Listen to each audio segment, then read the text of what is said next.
네, 무엇을 신고 거두겠습니까? 라는 제목으로 하나님의 말씀 증거하겠습니다. 성경은 우리에게 행악자들로 인해서 불평하지 말라고 합니다. 악인의 형통을 보고 부러워하거나 시기하지 말라고 합니다. 왜냐하면 악인들은 풀과 같이 배임을 당할 것이고요. 또 이들은 푸른 채소와 같이 결국은 말라 없어질 것이라고 증거하고 있습니다. 의인이 그들을 찾아도 찾을 수 없을 만큼 그들은 결국 땅에서 끊어질 것이라 합니다. 특별히 시편에서 이 악인은 까닭 없이 이유 없이 의인을 압제하는 사람들로 시인들이 하나님께 호소하였습니다. 늘 그들은 거짓과 폭언을 일삼고 늘 웅덩이와 함정을 파서 의인을 넘어지게 하는 자요. 또 악인은 그 마음에 하나님이 없어서 늘 하나님을 사랑하고 하나님만을 바라보는 자들을 늘 압제하는 사람들이었습니다. 그래서 그 악인은 그들의 생각 속에 그들의 눈에 하나님을 두려워하는 마음이었고 교만함이 가득하고 그들의 마음에 탐욕을 채우고자 의인들, 또 가난한 자, 가련한 자, 온유한 자 다 같은 사람들인데 이들을 늘 활로 쏘기 위해서 마을 구석진 곳에 어두운 곳에 숨어서 함정과 웅덩이를 파서 그들 공격하는 사람들을 악인이라고 시편 앞선 37편의 앞선 곳에서 하나님께 시인들이 항변하였습니다. 하나님, 어찌하여 이 일을 보고 가만히 계십니까? 어찌하여 나를 돕지 아니하십니까? 하나님, 어찌하여 저들이 저렇게 강포를 일삼는데 관망만 하시겠습니까? 라고 하나님께 항의하고 호소하고 애통하고 눈물하고 기도했던 그 시인의 고백들이 시편의 여러 곳에 구구절절히 묻어 있습니다. 하나님, 예수를 믿는 저와 저들의 자리가 바뀐 것이 아닙니까? 어떻게 저들이 우리에게 이렇게 행하는데 오히려 우리들보다 더 잘 살고 있고 우리들보다 더 영향력 있는 위치에 있고 어떻게 저들의 자녀들이 외관상 우리의 자녀들보다 더 잘 되는 것입니까? 뭔가 잘못된 것 아닙니까? 라고 하나님의 사람들은 하나님을 향하여서 늘 하나님의 공의와 정의에 대해서 회의를 가지고 늘 기도하고 애통하였습니다. 이러한 기도와 애통을 다 한 후에 37편에서는 하나님의 대답이 나옵니다. 어떻게 보면 시편 36편까지의 모든 내용의 결론과 같은 말씀인데요. 오늘 시인은 분명하게 선포합니다. 그들은 주께서 심판하실 것이며 9절에 보면 진실로 악을 행하는 자들은 땅에서 끊어질 것이다. 또한 그들 때문에 생긴 노와 분을 계속해서 품지 말라고 합니다.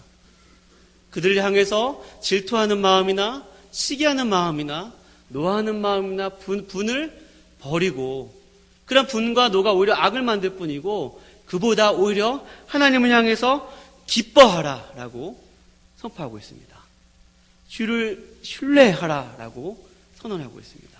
주께 내 모든 길을 맡기라고 얘기를 하고 있습니다. 여호와를 의뢰하면 그가 너의 모든 마음의 소원을 이루어 주실 것이고 내 발을 붙들 것이다 라고 이야기하고 있습니다. 너가 그들 때문에 마음을 상하지만 그들에 대한 모든 판결과 그들의 모든 것들을 하나님의 손에 위임하고 너는 나를 신뢰하고 나에게 와서 나를 기뻐하고 찬송하고 나를 잠잠히 기다리라고 오늘 시인은 의인에게 또 다른 의인인 저와 여러분과 저에게 말씀하고 있습니다. 여러분, 제가 군에 있을 때 제가 군대에 관한 얘기를 적어놓고 좀 망설였습니다. 제 자랑 같아가지고 안 하려고 했는데 오늘 좀 신기한 일이 일어났어요. 어떤 집사님의 사위분이 이제 당진에서 교회를 개척하신 목사님인데 처음에 인사할 때는 그냥 예 안녕하세요 인사했는데 다시 오더니 저한테 혹시 화천에서 군 생활하지 않냐고 물어보는 것입니다. 봤더니 같이 군종병 생활을 했던 동기였던 거예요. 그 친구가 많이 나이가 이제 들어 보여서 못 알아봤습니다. 그래서 이거 이 얘기는 해야 되는 거구나. 그래서 제가 이 원고를 그대로 진행을 하도록 하겠습니다.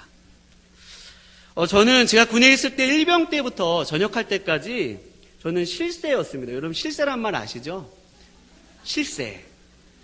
그러니까 1병 때부터, 1인병 때부터, 그리고 제 위로 고참들은 주 단위로 이게 고참이 한 주, 두 주, 세 주, 석 주, 이렇게 주 단위로 고참이 형성이 됐습니다. 그러니 제가 들어갈 때 실세였으면 나갈 때까지 뭐였을까요? 실세죠. 말려는 없는 거예요, 저에게는. 그러니까 우리 내무반이 잘 돌아가려면 제가 욕을 제일 잘해야 돼요. 무슨 말씀인지 아시죠? 제가 다른 사람들에게 악한 말, 이렇게 좀 심한 언사를 해야 되고, 또 후임병들에게 조금 제가 악역을 감당을 해야 합니다. 근데 악역 참 귀한 거거든요. 악역 나쁜 것도 아닙니다. 근데 제가 덜 성숙해서 그런지, 또 제가 워낙 또 평소에 착해서 그런지, 다른 사람에게 뭐 해코지하는 말을 잘 못했어요.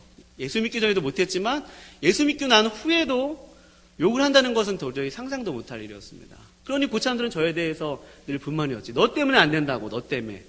너가 믿는 예수 때문에 우리 내부반이 늘 이렇게 질서가 없고, 그렇다고. 제가 잘했다면 잘 돌아갈 수도 있었겠죠. 그러나 모든 것을 예수님을 믿는다는 것 때문에 남들보다 더 혼나고, 저는 그런 위치가 아니었거든요.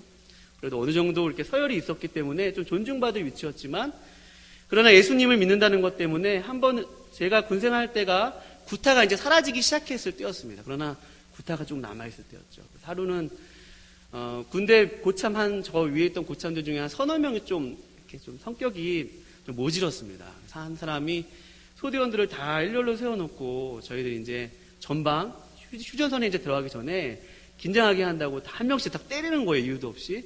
근데 저를 제일 세게 때리는 것입니다. 정말. 친구한테 이런 얘기들 나누었습니다. 그 친구는 지금 아마 어디서 목사님이 되셨을 거예요. 신학생이었는데, 저보다 한 살 많은 신학생이었는데, 너무 속상하다고 얘기했을 때 이 친구가 저한테 그렇게 얘기했습니다. 저는 그때 신학생도 아니었고, 그냥 교회 청년이었거든요. 두현아, 그들을 대적하지 마라. 하나님 알아서 하실 거야. 대신 공동체에서, 너의 소대에서, 너가 예수 믿는 사람으로서 정체성을 계속 지켰으면 좋겠다. 저는 이런 친구들의 복이 있었습니다. 하나님 이런 만남들을 주셨어요. 그래서 저는 소대에서 의무는 다 했습니다. 제가 해야 될 의무는 다 했지만 권리는 좀 포기했습니다. 그리고 이제 이 고참들과 잘 지낼 수 있겠다, 이들과 동거할 수 있겠다는 마음이 들었는데, 어느 날 글쎄 이들이 자신의 악 때문에 좀 군에서 징계를 받는 일이 생겼어요. 아주 하나님이 한번 이들을 다루시는데 폭풍이 한번 휘몰아치는 것처럼. 저는 다 잊고 있었고 이제 이 일에 대해서 더 이상 신경도 안 쓰는데, 갑자기 이들이 자신의 악 때문에 서로 자기들끼리 세력 다툼으로 싸우다가 주먹다짐하다가 징계를 받기도 하고요. 또 후임병을 또 괴롭혔는데 이 괴롭힌 후임병 때문에 또 없어지기도 하고, 이들 내무반에서 찾으려고 했지만 오늘 본문에 있는 것처럼 이들 찾을 수가 없었어요. 하나님이 한번 손을 대시는데 저 때문에 했다라고는 믿지 않습니다. 그랬을 수도 있고요. 그러나 그들의 악 때문에, 그들의 행악 때문에 하나님이 분명히 그것들을 행하는 것들을 보면서 저는 그렇구나. 하나님 우리 성도들의 길을 보존하시고 악인들을 절대로 그냥 내버려 두지 아니하시는구나라는 것들을 군대에서 조금이나마 경험할 수 있었습니다. 여러분, 오늘 성경은 악인들 때문에 불평하지 마라, 여호와께 모든 것을 맡기고 선을 행하라고 반복적으로 선포합니다. 시편 37편을 읽어보면 이 구조가 계속 반복이 돼요. 조금 시편을 바꾸면서 악인 때문에 불평하지 마라, 그들의 자치는 끊어질 것이다, 대신 여호와를 의뢰하고 선을 행하라 라는 말씀을 계속 주십니다. 그리고 중요한 말씀이 9절과 11절 말씀에 보면 여호와를 소망하는 자, 또 온유한 자, 여호와를 소망하는 자는 곧 문맥상 보면 온유한 자거든요.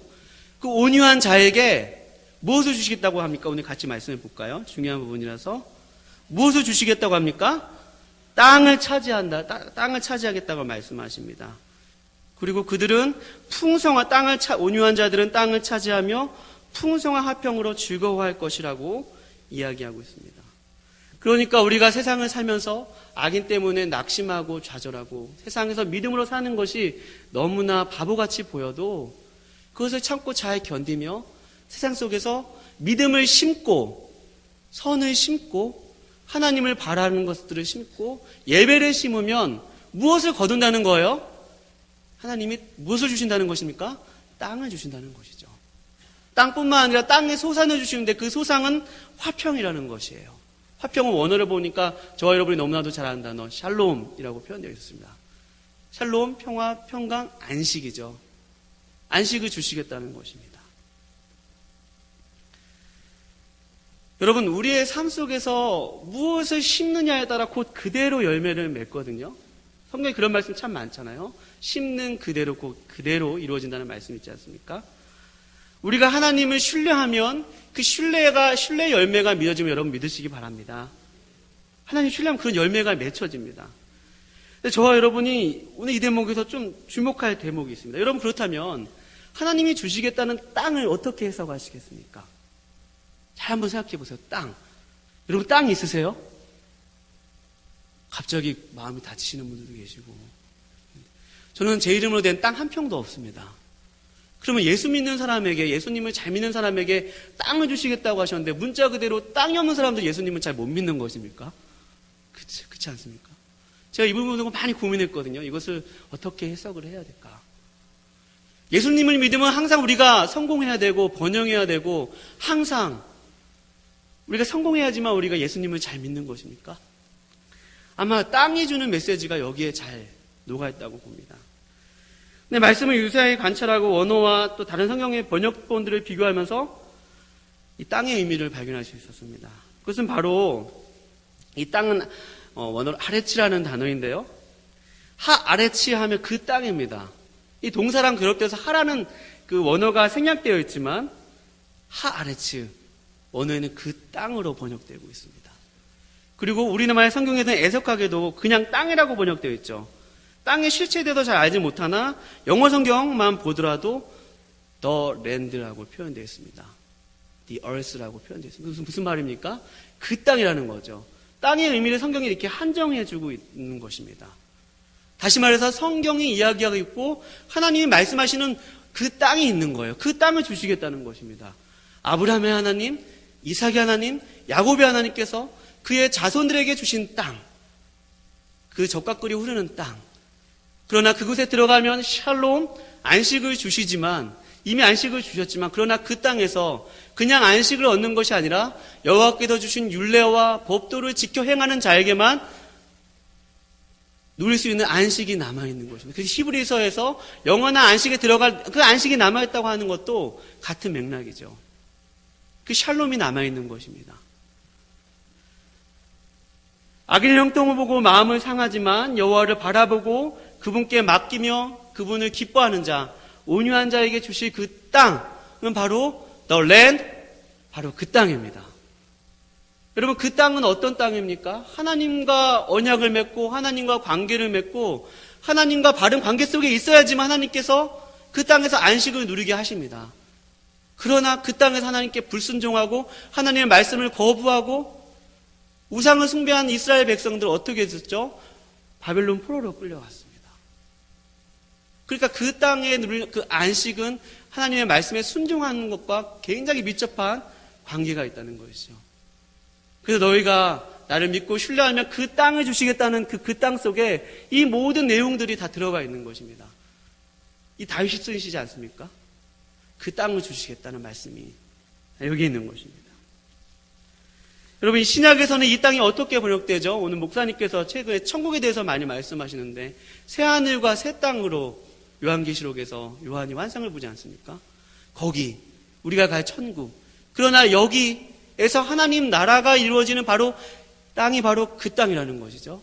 하나님의 통치와 임재를 받아 살아는 누리는, 그래서 하나님이 우리의 삶을 통치하시고 우리의 삶을 다스리시며 거기서 뭐가 이루어지는 것입니까? 평화, 안식, 샬롬을 주시겠다는 것이 바로 그 땅이 주는 메시지인 것입니다. 땅을 받는다는 것이 기복이나 번영이 아니라 하나님의 통치와 다스림을 받아 샬롬과 화평을 누리는 지복입니다. 여러분, 만약 이 땅을 그냥 랜드나 그냥 그 보통 땅으로 해석하면 우리가 믿는 복음은 저와 여러분이 너무나도 잘 아는 기복신앙이 될 것이고 번영신학이 될 것이고 탐욕에 물든 복음이 될 것입니다. 여러분, 세상이 돌아가는 걸 잘 보십시오. 세상은 마치 모든 것이 판이 정해져 있는 것 같이 보입니다. 다 짜여져 있는 것 같아요. 그 속에서 믿음으로 사는 것이 어떻게 보면 때로는 너무 바보 같아 보일 때도 있습니다. 악인들이에요. 물론 정당한 방법, 열심히 성실하게 사는 사람들이 얻는 그 복에 대해 성경은 존중합니다. 그러나 거짓된 방법, 부정한 방법, 남을 해하고 남을 넘어뜨려서 세운 그 부에 대해서는 하나님이 인정하지 않으신다는 것입니다. 우리가 만약 하나님의 말씀을 듣고 지켜 행하고 하나님을 여호와를 의뢰하고 선을 행해서 받는 땅을 너 랜드로 해석하지 않고 랜드로 해석해버리면 내 삶 가운데 이루어지지 않는 현실 때문에 여러분 낭망하지 않겠습니까? 다른 사람들이, 악인들이 갖고 있는 그 땅을 보면서, 그들이 소유한 땅을 보면서, 그들의 부유함을 보면서 마음 가운데 염려와 상함이 있지 않겠습니까? 그래서 성경에서 악인들은 그들의 땅으로 만족하고 자녀들에게 그 유산을 물려주는 자라고 다른 시편에서 고백하고 있거든요. 땅의 문제가 굉장히 밀접하게 연결되어 있는 것입니다.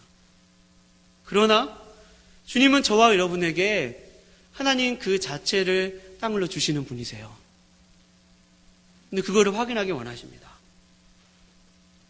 악인은 그의 세상에 하나님이 없는 사람이죠. 그 마음에 생각기를 하나님이 없고 또 까닭없이 의인을 죽이려는 사람들이지만 하나님을 신뢰하는 사람, 그들에게 하나님, 그런 사람들에게 그 땅을 주신다는 것입니다.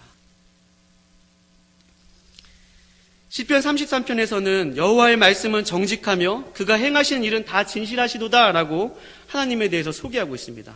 그는 공의와 정의를 사랑하시며 세상에는 여호와의 인자하심, 헤세드, 포기할 수 없는 그의 인자하심이 충만하도다라고 얘기하고 있습니다. 따라서 우리가 정의를 사랑하고 믿음으로 그 길을 한 걸음 한 걸음 걸어갈 때 하나님은 그 정의의 길을 그분의 능력으로, 그 말씀의 능력으로 지키시고 보호하시면 여러분 확인하시기 바랍니다. 여기에 저와 여러분에게 소망이 있는 줄로 믿습니다. 하나님, 우리의 성도들이 삶 속에서 악인의 형통을 보고 애통하며 부르짖을 때 하나님은 그 부르짖음을 듣고 계십니다. 만유를 다 살피고 보고 계십니다.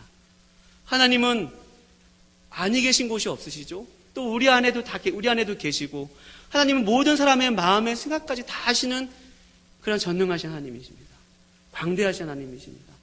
그 영원하신 하나님께서 그분은 정의를 사랑하시고 선을 사랑하시고 하나님께서 그 거룩을 사랑하신 그 하나님께서 성도들의 그 거룩한 길과 그의 믿음의 길과 그의 선함을 지켜주시고 보존하시기 때문에 저와 여러분은 오늘도 악행을 버리고 선을 행할 수 있는 것입니다. 여러분, 부와 노를 버리시기 바랍니다. 부와 노를 버리고 하나님을 기뻐하고 하나님을 신뢰하시기 바랍니다. 우리가 악행을 그쳐야지만 선을 행할 수 있는 거예요. 여러분, 빛과 어둠이 공존할 수 있습니까? 죄를 행하면서 내가 하나님과 교제한다고 얘기할 수 있습니까? 영혼은 타협할 수 없는 것이라고 오늘 목사님께서 말씀하셨죠? 타협할 수 없는 것입니다. 진리에 관한 문제는 타협할 수 없는 거예요. 우리가 악인들 때문에 마음을 상하고 악인의 형통을 보고 불효할 때도 있지만, 그러나 잠잠히 하나님께서 우리의 삶을 책임져 주심을 믿고 우리의 길을 보존하심을 믿고 저와 여러분이 오늘도 믿음의 길을 뚜벅뚜벅 걸어가시길 축원드립니다. 이제 3월을 맞아 자녀들 입학을 하기도 하고 또 계약을 하기도 했습니다. 또한 취업하는 청년들의 이야기를 들어보면 참 힘든 시기를 보내고 있습니다. 이 사회가 태어날 때부터 금수저를 물고 태어났느니 흙수저를 물고 태어났느니 모든 것이 결정된 것만 같습니다. 여러분, 자녀들에게 무엇을 심어주시겠습니까? 물론 꿈을 심어줘야 합니다. 비전을 심어줘야 합니다. 그들이 가진 은사들을 그들에게 개발할 수 있도록 부모님들은 잘 마련해주고 그들에게 잘 길을 줘야 할 것입니다. 그래, 신앙생활 열심히 해라. 교회 열심히 다녀라. 교회 봉사도 많이 하고 예배도 잘 드려라. 그러나 딱 교회에서만 그렇게 해라. 교회까지만이다. 너 세상에 나가서 그렇게 살면 안 된다. 너 강남에 있는 애들이 얼마나 지금 부르키 공부하는 줄 아니? 과외를 하는데 얼마나 많이 하는 줄 아니? 너 걔네들 이기려면 너 지금같이 해서는 안 된다. 예배가 웬 말이냐? 봉사가 웬 말이냐? 그럼 무엇을 심으시겠습니까? 저와 여러분 자녀들에게 하나님의 말씀을 심어드리길 축원드립니다. 하나님의 말씀을 심어서 그들의 삶의 주인이 하나님이 되실 때 하나님이 그들의 인생을 책임져 주세요. 오늘 말씀에 보면 내가 어려서부터 늙을 때까지 의인들의 자식들이 거식함을 보지 못하였도다라고 자녀들을 하나님이 책임져 주신다고 오늘 시인을 고백하고 있거든요. 여러분, 그렇게 하기 위해서는 어떻게 해야 됩니까? 저와 여러분들이 자녀들에게 보여줘야만 해요. 우리 엄마 아빠가 정말 힘든 상황 가운데 있었는데 그런 가운데서도 성실히 사는 모습을 보여주네. 가정을 지키고 또 믿음을 지키고 신앙을 지켰더니 하나님이 우리 가정을 그래도 회복시켜 주시고 우리 가정에 화목하지 않던 것들이 화목되어지고 예배가 회복되어지는 모습들을 보면서 자녀들 마음속에 부모님이 믿는 하나님, 부모님이 섬기는 예수님, 나도 섬기고 싶다. 저와 여러분들이 그 간증이 가득하게 주님의 이름으로 축원드립니다. 저도 그런 간증이 다시 되살아났으면 좋겠습니다. 군대에서만 경험한 하나님이 아니고 목회 현장 속에서 도역자들과의 관계 속에서 또 성도님들 대하는 태도 속에서 애티튜드 속에서 저도 그런 하나님을 만나고 싶습니다. 여기 연세 드신 분들 중에서는 내가 이제 무엇을 심을 수 있죠? 라고 질문하실 분들이 있습니다. 이제는 열매를 거둘 시기지 뭘 제가 심겠습니까? 저는 이제 은퇴할 나이인데요. 라고 고백되시는 분들, 새하늘과 새 땅을 생각하시기 바랍니다. 오늘 여기서 내가 심는 것들, 새하늘과 새 땅과 긴밀히 연결되어 있다는 것이죠. 내가 오늘 내 이 땅에서 나의 땅이 하나님의 유업이 되어지고 내가 그 땅에서 하나님과 맺는 관계가 바로 우리가 영원을 사는 그곳에서 그대로 연결되어져 있다는 것입니다. 혹이라도 이제 연세가 지긋이 드신 우리 믿음의 선배님들이 계시다면 그 믿음의 경주를 포기하지 마시기 바랍니다. 믿음의 후손들에게 믿음의 본을 보여주시고 믿음의 삶을 살아갈 때 그 열매가 영원히 지속되는 것입니다. 지금의 삶과 영원히 분리되어지는 거 아닌 것을 우리가 배웠지 않습니까? 그 땅, 우리가 갈 거기에 땅이 있고 지금 여기서 누려야 할 이 땅이 있는 것입니다. 마지막으로 이제 성전문을 나서는 모든 분들에게 오늘 성경은 증거합니다. 여호와를 기뻐하십시오. 여호와를 의뢰하십시오. 여호와를 따라가시기 바랍니다. 하나님의 말씀을 따라 하나님이 주인 되시고 하나님이 하나님 되시는 삶을 살다 보면 하나님이 우리의 걸음을 인도하실 것입니다. 하나님이 우리를 붙들어 주실 것입니다. 성전문을 나서서 믿음으로 사는 것이 힘든 시기를 살고 있지만 그러나 하나님 우리의 믿음에 사는 삶을 지켜주시고 보존하시고 보호하시는 그 능력의 하나님이심을 믿고 저와 여러분이 한 걸음 한 걸음 주님을 따라가시기를 주님의 이름으로 축원드립니다. 기도하시겠습니다.